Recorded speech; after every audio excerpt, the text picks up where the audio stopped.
The dusty main street of Willow Creek seemed to stretch endlessly under the merciless Arizona sun as Faith Lawson stepped off the stagecoach in the summer of 1875.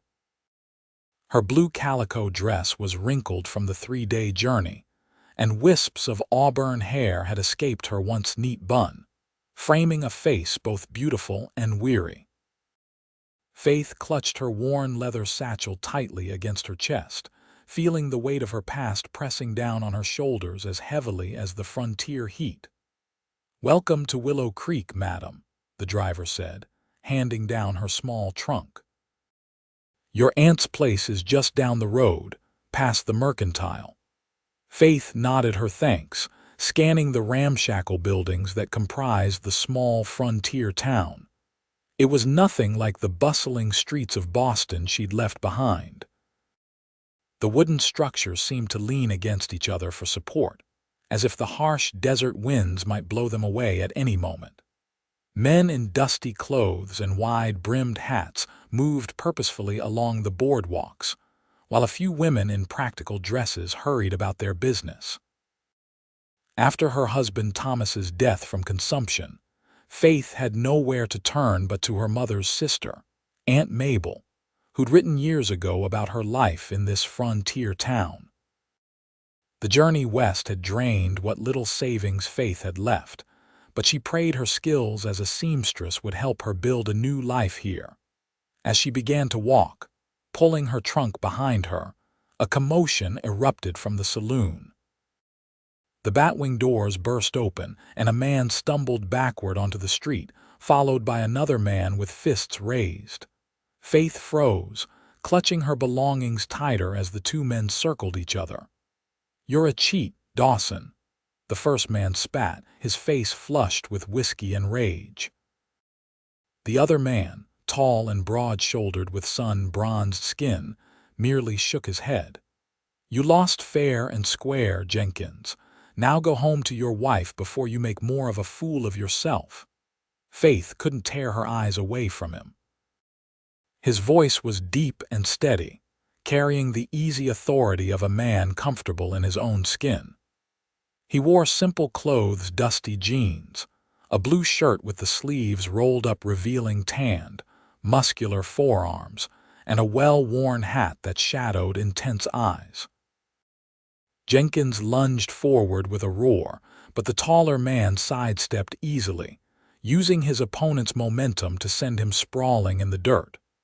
A crowd had gathered to watch, and several men chuckled at Jenkins' humiliation. "That's enough, Jenkins," called the sheriff, ambling over from his office. "Go on home now." The defeated man scrambled to his feet, shooting one last venomous glare at his opponent before staggering away.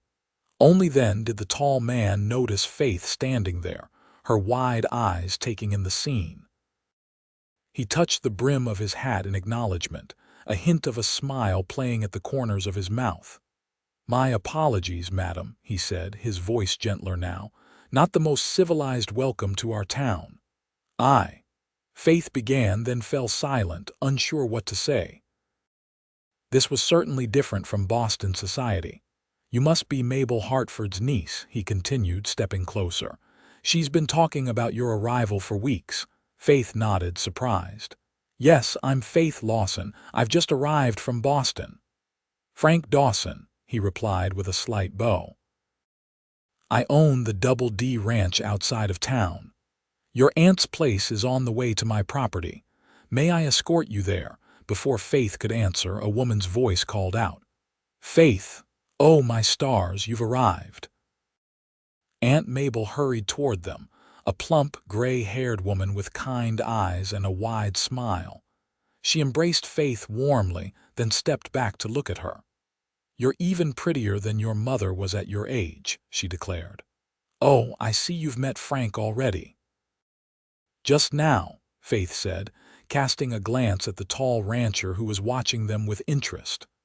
"Frank Dawson is the finest cattleman in the territory," Aunt Mabel said proudly. "And one of the few gentlemen around these parts." Frank chuckled. "I wouldn't go that far, Mabel." but I'd be happy to help carry Miss Lawson's trunk to your place." Faith wanted to protest that she could manage, but the truth was the heavy trunk had already made her arms ache. She nodded gratefully as Frank effortlessly lifted it. The small party made their way down the dusty street as Aunt Mabel chattered about the town and its inhabitants. Faith half listened, acutely aware of the tall figure walking beside them, his long strides measured to match their shorter ones. Aunt Mabel's home was a modest but tidy wooden structure at the edge of town, with a small vegetable garden out back and cheerful curtains in the windows. As they approached, Faith felt a mixture of relief and apprehension. This would be her home now, in this strange, wild place. "Thank you for your help, Mr. Dawson," Faith said formally as he set her trunk down on the porch. "Frank, please," he replied, his eyes studying her face with undisguised interest. "And it was my pleasure, Miss Lawson. I hope you'll settle in well here." "Faith will do just fine," she found herself saying, surprising herself with her forwardness. He smiled then, a genuine smile that transformed his weathered face and made something flutter in Faith's chest. "Faith," he repeated as if testing the word. "It suits you." "Will you stay for supper, Frank?" Aunt Mabel asked, already opening her front door. Frank shook his head regretfully. "Can't tonight, Mabel. Got to get back to the ranch before dark, but I'll take you up on that another time." He touched his hat again, his eyes lingering on Faith's face. "Welcome to Willow Creek, Faith Lawson." As he walked away, Faith couldn't help but watch him go, his tall figure silhouetted against the setting sun. She had come west to escape her past, not to find a new beginning with a man. Yet something about Frank Dawson's steady gaze and quiet strength stirred feelings she thought had died with Thomas. "He's a good man," Aunt Mabel said softly beside her, reading her thoughts. "Lost his wife to childbirth 5 years ago. Hasn't shown interest in any woman since until today, I'd wager." Faith turned away quickly. "I'm not looking for anyone, Aunt Mabel. I came here to start over, not to find another husband." Mabel patted her arm gently. "Of course, dear. Now come inside and rest. Tomorrow's soon enough to talk about your plans." That night, lying in the narrow bed in Aunt Mabel's spare room, Faith listened to the unfamiliar sounds of the frontier night coyotes calling in the distance, the wind rustling through the cottonwood trees outside her window. Her thoughts kept returning to the tall rancher with the quiet voice and strong hands. Frank Dawson was nothing like Thomas, her scholarly, gentle husband. Frank was a man shaped by this harsh land, as different from the men of Boston as the rugged mountains were from the city's cobblestone streets. She turned over, punching her pillow into shape. It didn't matter. She hadn't come west to find love. She'd come to survive. The next few weeks passed in a blur as Faith settled into life in Willow Creek. Aunt Mabel, the town's midwife and herbalist, introduced Faith to the small community. To Faith's surprise, her skills as a seamstress were in high demand. The women of Willow Creek, starved for fashion and finery, flocked to her when word spread of her talents. Faith set up a small sewing room in Aunt Mabel's front parlor, and soon had more orders than she could handle for dresses, shirts, and even wedding gowns. The work kept her busy and helped push thoughts of Frank Dawson to the back of her mind, though she couldn't help the way her heart quickened whenever his name was mentioned. She saw him occasionally in town, tall and straight-backed on his horse, nodding politely as he passed. Once he stopped to ask about her adjustment to Western life, his eyes warm as she told him about her flourishing sewing business. But he never called at Aunt Mabel's house, and Faith told herself she was relieved rather than disappointed. Until one stormy afternoon in late August, when a pounding at the door interrupted Faith's work on Mrs. Peterson's Sunday dress. She opened it to find Frank Dawson on the porch, rain streaming from his hat. supporting a young man who was pale and clearly in pain. "My ranch hand, Billy," Frank explained quickly. "Took a fall from his horse and I think his arm's broken. Is your aunt home?" "She's attending a birth at the Hendersons," Faith said, stepping back to let them in. "But I've helped her enough to know what to do for a broken arm." Frank looked doubtful, but the young cowboy groaned in pain, and he had little choice. Together, they helped Billy to Mabel's treatment room at the back of the house, where Faith examined the swollen arm with gentle fingers. "It's broken, but it's a clean break," she said confidently. "I need to set it and splint it. Mr. Dawson, could you hold him steady? This will hurt." Frank nodded, gripping the young man's shoulders firmly. Faith took a deep breath, positioning her hands on either side of the break. "On 3, Billy. 1, 2. She moved swiftly on 2, setting the bone with a quick, practiced motion. Billy yelled and would have jerked away if not for Frank's firm grip. Faith worked quickly to splint the arm, wrapping it tightly with bandages as Aunt Mabel had taught her. "There," she said finally, wiping her brow. "It should heal well if you keep it immobile for a few weeks." "Thank you, madam," Billy said weakly. His face still pale, but the worst pain clearly eased. Faith mixed a powder from Aunt Mabel's supplies into a glass of water. "Drink this. It will help with the pain." As Billy sipped the medicine, Frank pulled Faith aside. "You did that like you've done it 100 times, he said, voice low with admiration. Faith smiled slightly. "My husband was a doctor. I often assisted him, and Aunt Mabel has been teaching me. Your husband." Frank hesitated. "Mabel mentioned you were widowed. I'm sorry." Faith nodded, looking away. "It's been over a year now." A moment of silence stretched between them, filled with unspoken questions. Then Billy groaned again, breaking the spell.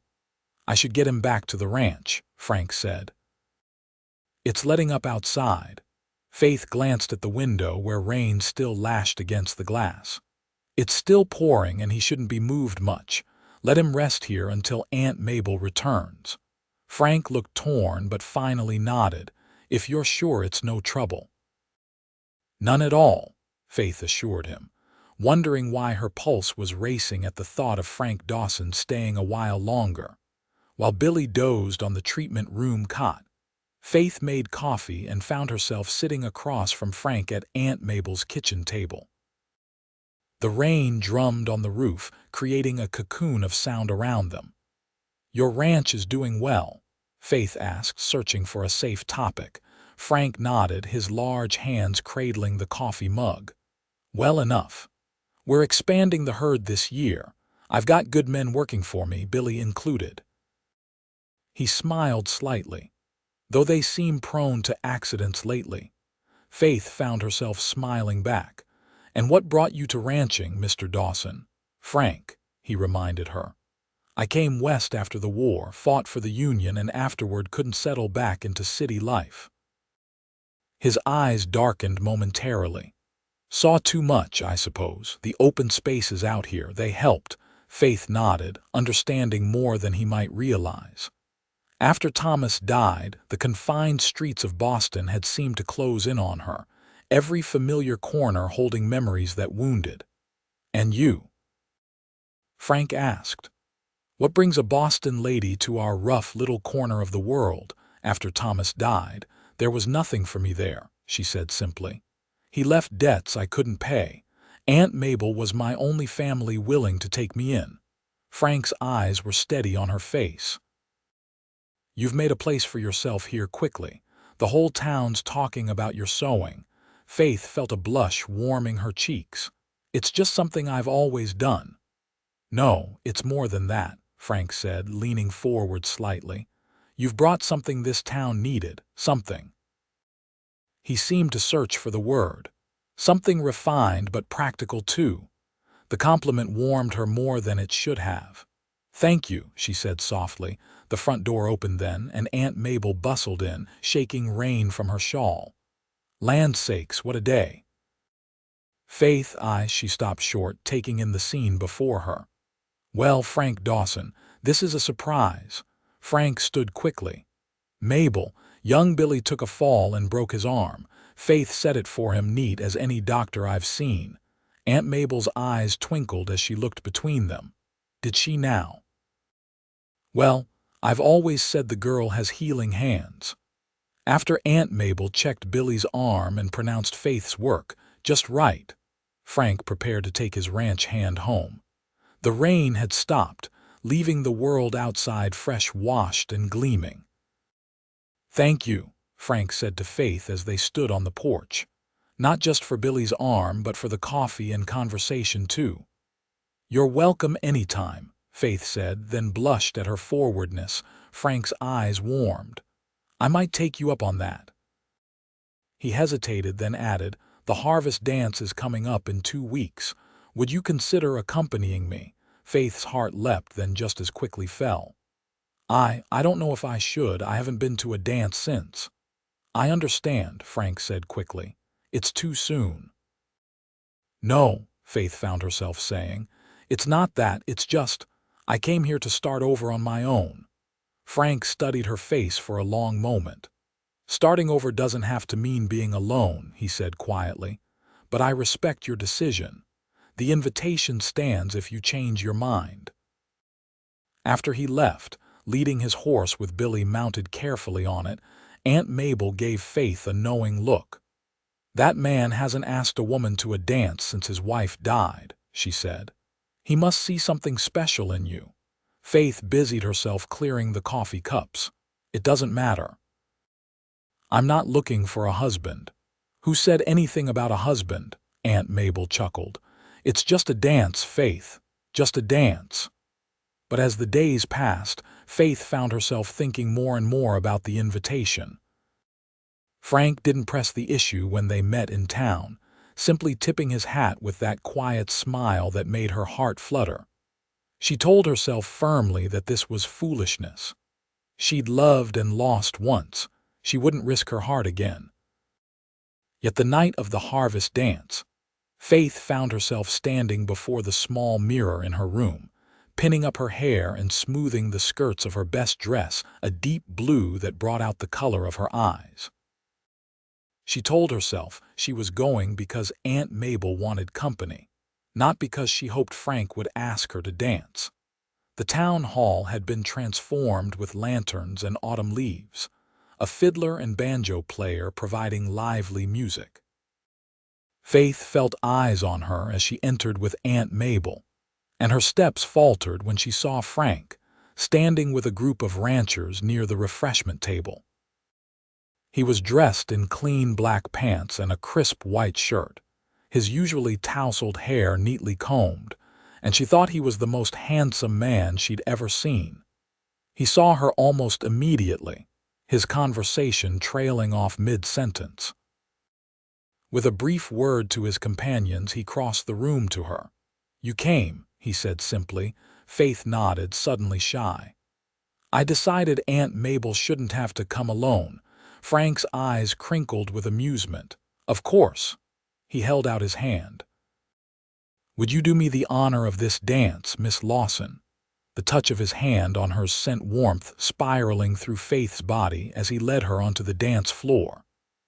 His other hand rested lightly at her waist, respectful but firm, as he guided her through the steps of the waltz. For a man who spent his days on horseback, Frank moved with surprising grace. "I wasn't sure you would come," he said as they turned with the music. "Neither was I," Faith admitted. "I'm glad you did." His eyes held hers, and Faith felt as if they were alone in the crowded room. They danced 3 dances together before propriety demanded Faith dance with other partners. But her eyes kept finding Frank across the room, and each time he was already watching her. Later, as the evening cooled, Frank brought her a cup of punch and suggested they step outside for a moment. The night air was crisp with the promise of autumn, stars blazing overhead in a way they never had in Boston. "It's beautiful here," Faith said, looking up at the vast sky. "Yes," Frank agreed, though when she glanced at him, he was looking at her, not the stars. Faith's cheeks warmed. I never thought I'd find beauty in this harsh land. It takes a special kind of person to see it, Frank said. Most who come from the East only see what's missing, not what's here. Faith considered this. I think I was that way at first, but now. She gestured at the wide open landscape, the silhouettes of mountains against the night sky. Now I see the freedom in it. Exactly, Frank said, his voice warm with approval. That's exactly it. They stood in comfortable silence for a moment. Then Frank said quietly, I'd like to call on you properly, Faith. With your aunt's permission, of course. Faith's heart raced. This was what she'd both wanted and feared. Frank, I'm not sure I'm ready. I'm not asking for promises, he said. Just a chance to know you better. And for you to know me. Faith looked up at him, at his honest face illuminated by moonlight. I think I'd like that, she said softly. Over the following weeks, Frank became a regular visitor at Aunt Mabel's house. He would come by after church on Sundays, sometimes bringing small gifts, a book of poetry. Wildflowers gathered on his ride in. Once a length of beautiful red ribbon he'd ordered special from Denver for Faith's sewing. They would walk together in the afternoons, Frank telling Faith about his ranch and his plans for expanding it, Faith sharing stories of her life in Boston. Sometimes they sat on Aunt Mabel's porch in the evening, watching the sunset paint the mountains in shades of purple and gold. Faith found herself looking forward to these times, her heart lifting whenever she heard the sound of Frank's horse approaching. Yet she still held back a part of herself, afraid to fully trust in happiness again. One crisp October afternoon, Frank invited Faith to visit his ranch. I'd like you to see it, he said. And Mabel could come as chaperone, of course. Faith agreed, curiosity about Frank's home mingling with a desire to spend more time with him. The following Sunday, Frank arrived with a wagon to transport them comfortably to the Double D Ranch. The ranch house surprised Faith. She had expected something rough and primitive, but the whitewashed two-story building with its wide porch and neat curtains spoke of care and permanence. My father started this place, Frank explained as he helped Faith down from the wagon. I expanded it after the war. There's good water here year-round, and the valley provides shelter for the cattle in winter. Inside, the house was simply but comfortably furnished, with polished wooden floors and a large stone fireplace.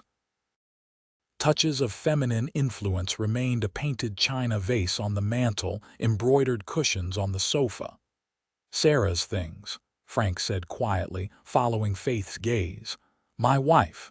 I couldn't bring myself to put them away. Faith nodded, understanding. She still kept Thomas's pocket watch, though it no longer worked. It's a lovely home, Frank, she said sincerely. He showed them around the property, the barn with its row of fine horses, the bunkhouse where his ranch hands lived, the corrals where young calves stayed close to their mothers. Pride was evident in every word as he described the operation of the ranch. You've built something remarkable here, Faith said as they walked back toward the house. It's a good life, Frank agreed. Hard sometimes, but good. He hesitated, then added, it's a life that's better shared, though. Faith felt the weight of his words, the unspoken hope in them. She wasn't ready to answer that hope yet, but she was beginning to think that someday she might be. As autumn deepened into winter, Faith's relationship with Frank continued to grow. They saw each other several times a week, and Faith found herself opening up to him in ways she hadn't with anyone since Thomas. She told him about her childhood in Boston, about meeting Thomas at a medical lecture she'd attended with her father, about the devastating illness that had taken him from her. Frank, in turn, shared his own griefs: the loss of his parents to influenza when he was just 20, his experiences in the war that still haunted his dreams sometimes, and the tragic death of his wife Sarah in childbirth, along with their infant son. I didn't think I'd ever want to try again, he confessed one evening as they sat by Aunt Mabel's fire, the older woman discreetly busying herself in the kitchen to give them privacy. To love someone, to risk that kind of loss again. Faith understood completely. What changed your mind? She asked softly. His eyes met hers, the firelight reflecting in their depths. You did, he said simply. The moment I saw you standing there in the street, looking so out of place and yet so determined. Faith's breath caught.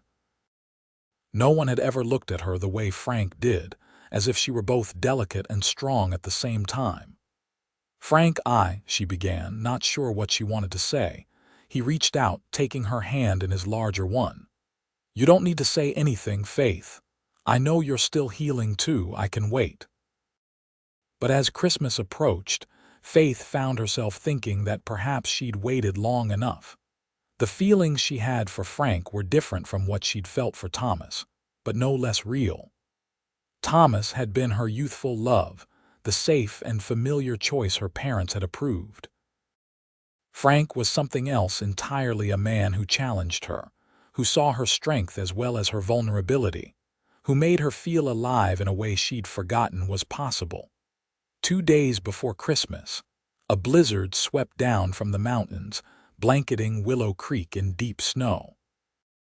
Faith worried about Frank, out at his ranch, but to her relief, he arrived the next day, having pushed through the drifts to reach town.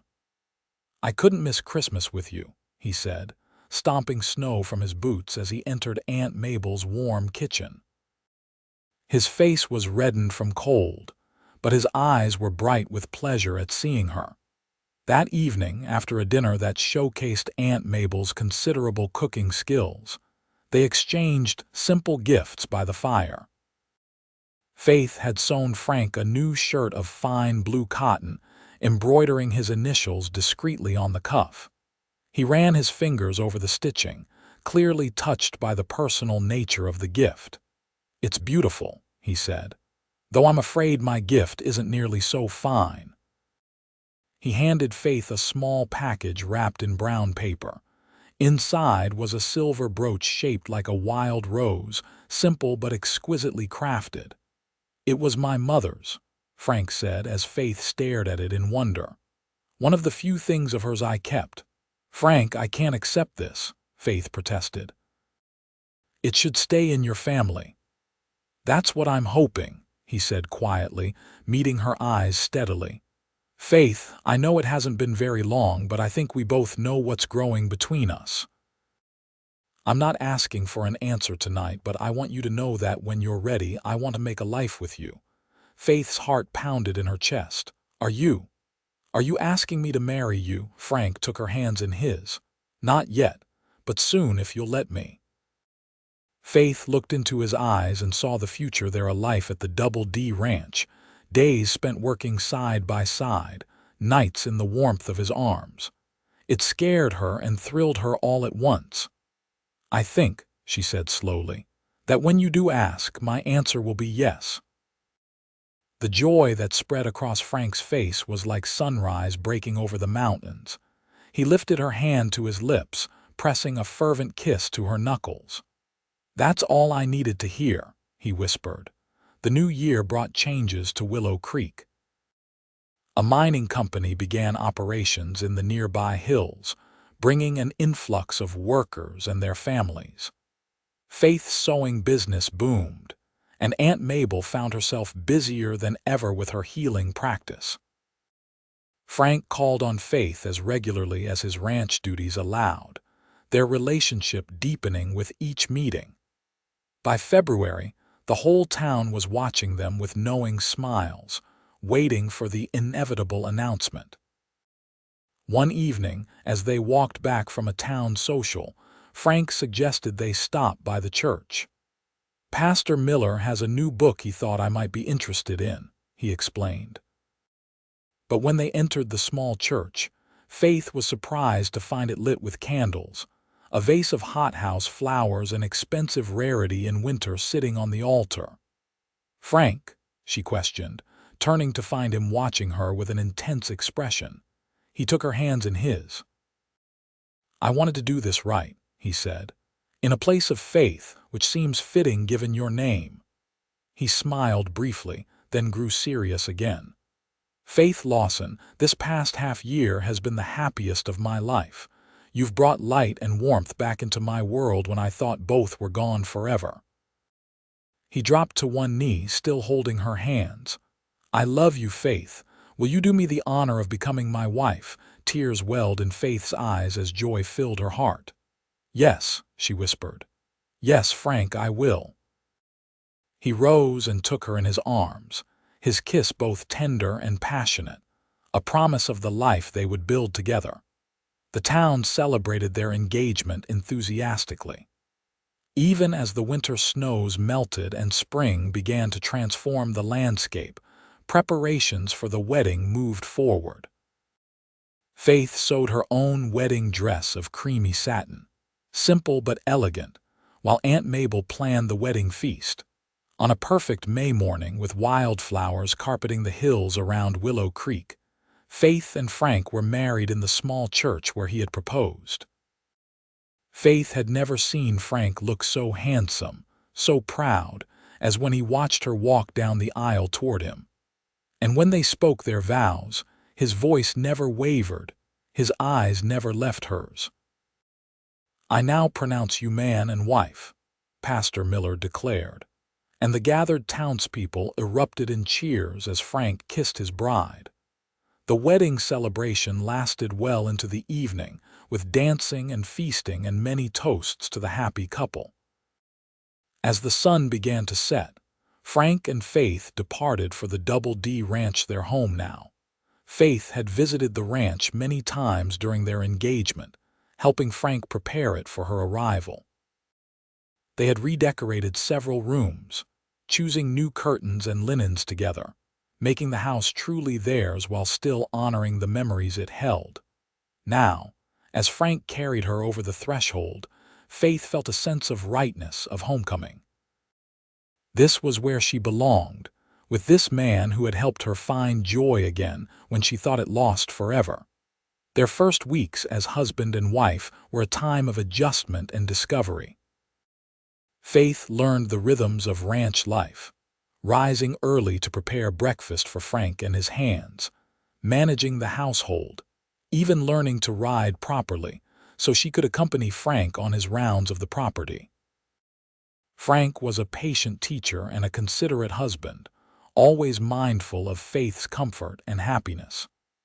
In the privacy of their bedroom, he was a tender and passionate lover, showing Faith depths of physical pleasure she had never known existed.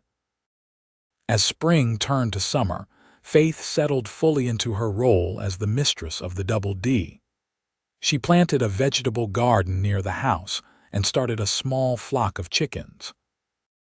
The ranch hands, initially shy around the boss's city wife, soon came to appreciate her practical nature and the improvements she brought to their lives, from better meals to mended clothing.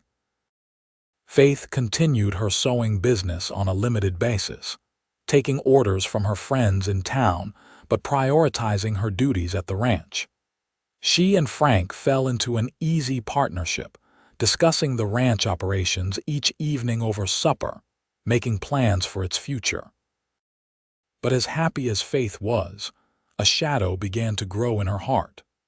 Months passed, and despite their frequent and enthusiastic lovemaking, her monthly courses arrived with disappointing regularity. She said nothing to Frank, not wanting to worry him, but as their first anniversary approached, her concern deepened. Frank noticed her quiet moods, the way she sometimes stood watching the ranch hands' children when they visited with their mothers, the wistful expression on her face when Aunt Mabel wrote with news of babies she had delivered in town. "What's troubling you, love?" he asked one night as they sat on the porch, watching the sunset paint the mountains. Faith hesitated, then decided honesty was the only way forward. "Frank, we've been married almost a year now, and I haven't conceived." Frank took her hand, his expression soft. "Is that what's been worrying you? We have time, Faith. These things happen when they happen. But Faith shook her head. It's more than that. Before Thomas died, we tried for 3 years to have a child, the doctors in Boston. They said there might be something wrong with me. Tears filled her eyes. I should have told you before we married. You deserve children, a son to inherit the ranch. Frank pulled her into his arms, cradling her against his chest. Listen to me, Faith Dawson. I married you because I love you, not because I wanted you to bear children. If we are blessed with little ones, I'll be overjoyed. But if not, then I already have everything I need right here. Faith clung to him, wanting desperately to believe it could be that simple. You say that now, but no buts, Frank said firmly. I lost a child once, Faith. I know the pain of that, but I also know that loving you has healed something in me I thought would be broken forever. Whatever happens, we face it together. His words comforted her, but as their second year of marriage began with still no sign of a child, Faith couldn't help but feel she was failing him somehow. She consulted with Aunt Mabel, who gave her herbal remedies meant to increase fertility. She prayed each Sunday in church, asking God for the blessing of a child. Meanwhile, the Double D prospered under their joint care. Frank's herd grew, and he was able to hire more hands to help manage the expanding operation. Faith's garden yielded abundantly, and she began selling the excess produce in town along with her sewing. But each month brought the same disappointment, and Faith found it increasingly difficult to maintain her hopeful facade. Frank remained steadfast in his love and support, never pressuring her or expressing disappointment, but Faith couldn't help wondering if someday he would regret choosing a barren wife. The situation came to a head when Faith received a letter from an old friend in Boston, full of news about mutual acquaintances, including the fact that Thomas's brother's wife had just delivered their third child. Faith read the letter in the privacy of her sewing room, then broke down in tears, all her fears and frustrations pouring out at once. That was how Frank found her, sobbing over the crumpled letter. Faith, what's happened? He knelt beside her chair, his face etched with concern. Through her tears, Faith told him about the letter and how it had brought all her feelings of inadequacy rushing back. I'm failing you, she said brokenly. You should have married someone who could give you children. Frank took the letter from her hands and set it aside. Then he cupped her face in his hands, his eyes intense. Faith Dawson, listen to me. You are not failing me. You could never fail me. You've brought more joy into my life than I ever thought possible. But children, she began, are a blessing, he finished for her, but not the only blessing.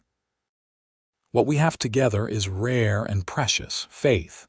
And if God means for us to raise children, He'll send them our way, one way or another. Faith stared at him through her tears. What do you mean? I mean there are children who need homes, Frank said softly. The new mining settlement has orphans from accidents. The Indians on the reservation have lost many to disease. If you want a child to love, Faith, we can find one. The idea had never occurred to Faith. You would do that, taken someone else's child.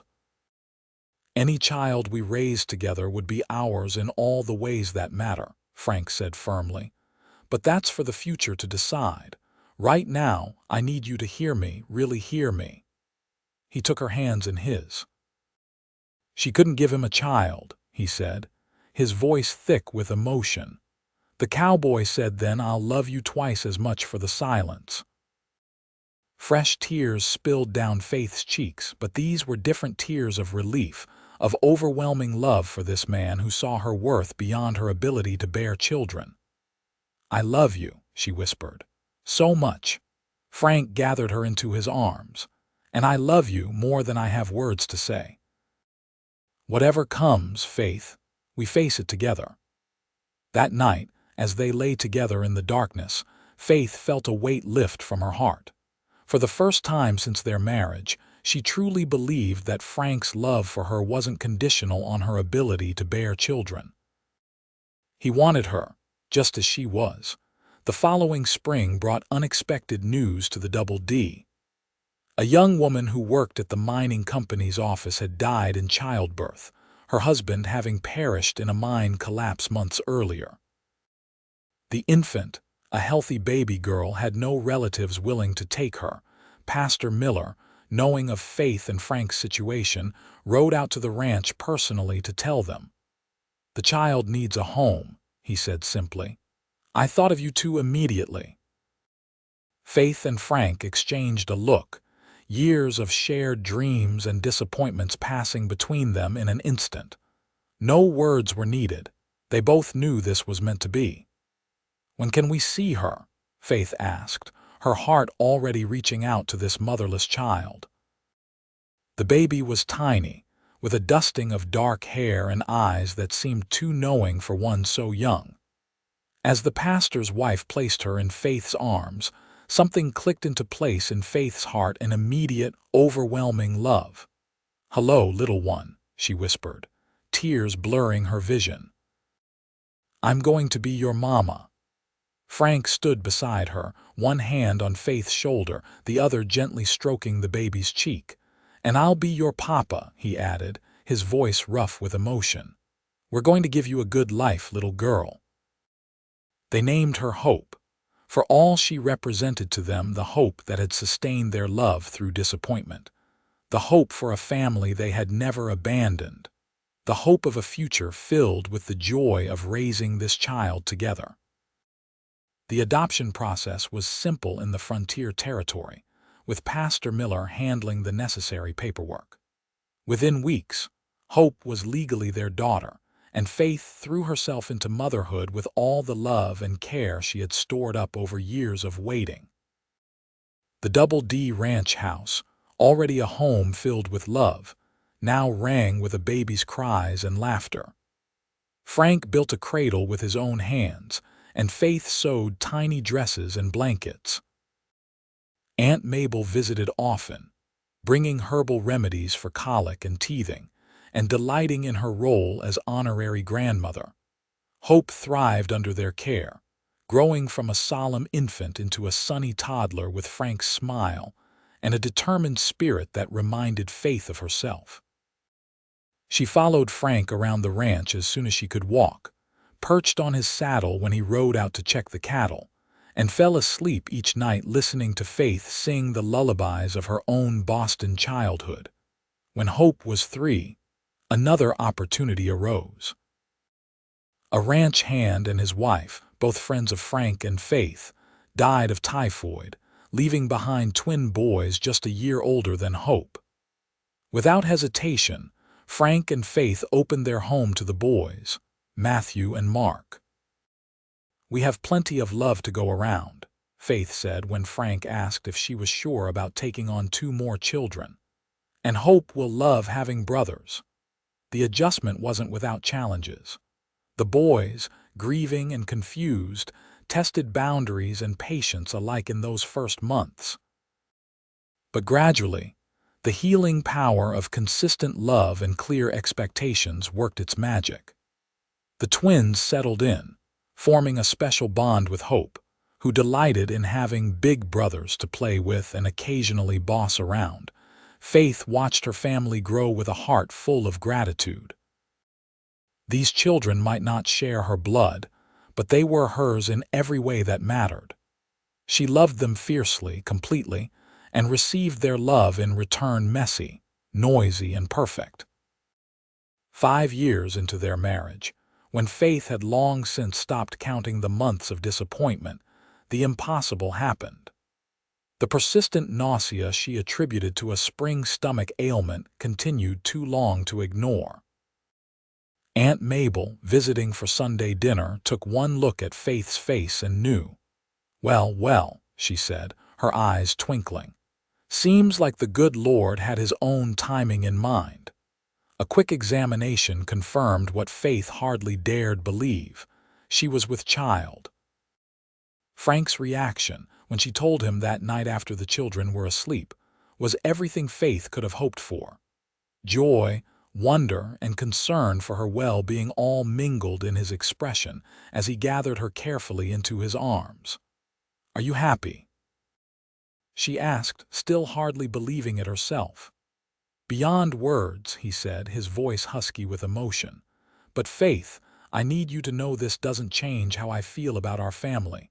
Hope, Matthew, and Mark are our children now and always." "Of course," Faith agreed immediately. "Nothing could change that. This baby is just one more blessing, not a replacement."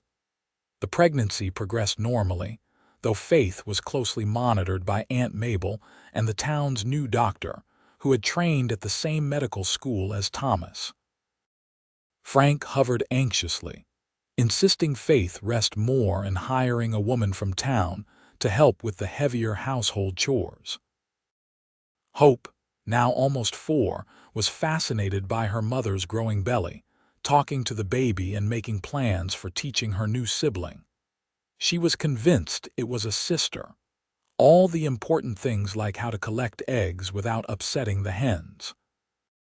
The twins, at 5, were less interested in the baby and more concerned with whether Faith would still have time to bake their favorite cookies. As Faith's time drew near, her anxiety grew. She couldn't help remembering Frank's first wife, who had died in childbirth. What if history repeated itself? Frank sensed her fears and addressed them head-on. "Things are different now," he assured her. "You're strong and healthy, Dr. Barnes is skilled, and I'm not letting you out of my sight when the time comes." Still, Faith prepared for the worst, writing letters to each of her children and to Frank, just in case. She stored them in her sewing basket, praying they would never need to be read. Labor began on a crisp autumn morning, the mountains painted with the reds and golds of the changing season. Aunt Mabel arrived quickly, and Dr. Barnes not long after. The children were sent to stay with the pastor's wife in town, despite their protests at being excluded from the excitement. The labor was long and difficult. Faith drew on reserves of strength she didn't know she possessed, Frank's hand steady in hers throughout. As the sun set and the pain intensified, Faith began to fear she wouldn't have the endurance to see it through. "You can do this," Frank whispered, wiping her brow with a cool cloth.